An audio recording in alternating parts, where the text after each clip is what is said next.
Breaking Amish is a show that follows 5 courageous young Amish and Mennonite who have come to the point in time where they just feel like they had to know what was beyond their community. They wanted to go out and see the world, and they did it together, and they allowed us to come along for the ride. A lot of people have probably never seen like a real outhouse before. In the winter, you get to sit on a freezing cold seat.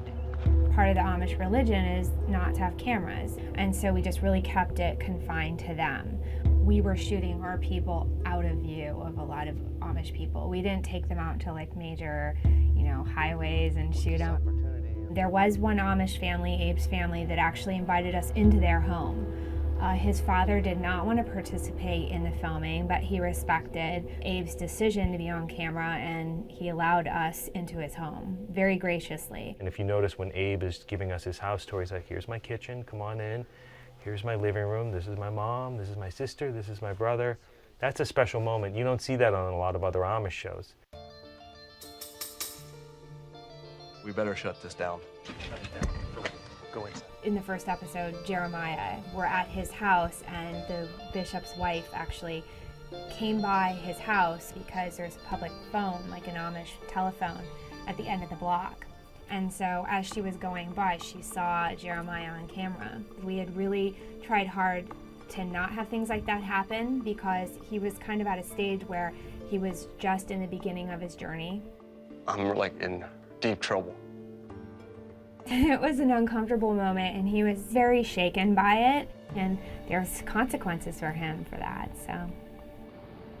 As far as the look of the show goes, it was very important to us that the actual scenes of the farms and the barns and the homes where they grew up and the sun rising and all that becomes a character in the show. The contrast of that with New York City, the steely colors and the difference in the way that looks compared to Lancaster, is also a character in the show.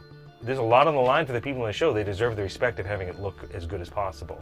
You got to go all out. We are like basically in Times Square.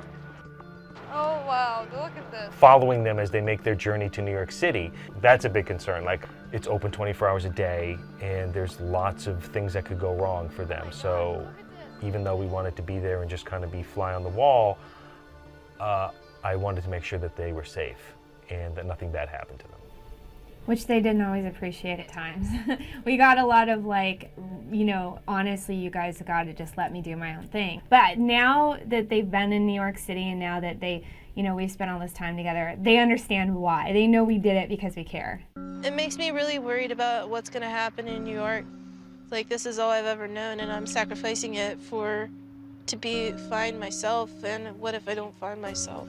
They're very seriously thinking about this decision, and so the focus of this was not them partying, it really was them making this very big looming decision. It's the same crossroads I think each and every one of us come to. Some people are working jobs every day and they're in their 40s and 50s and they're still going, what should I do next? I mean, I think that it's not an Amish or Mennonite problem or question, it's a human question.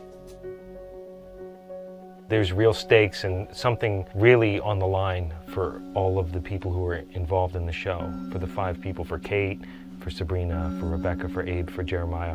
There's a ton on the line.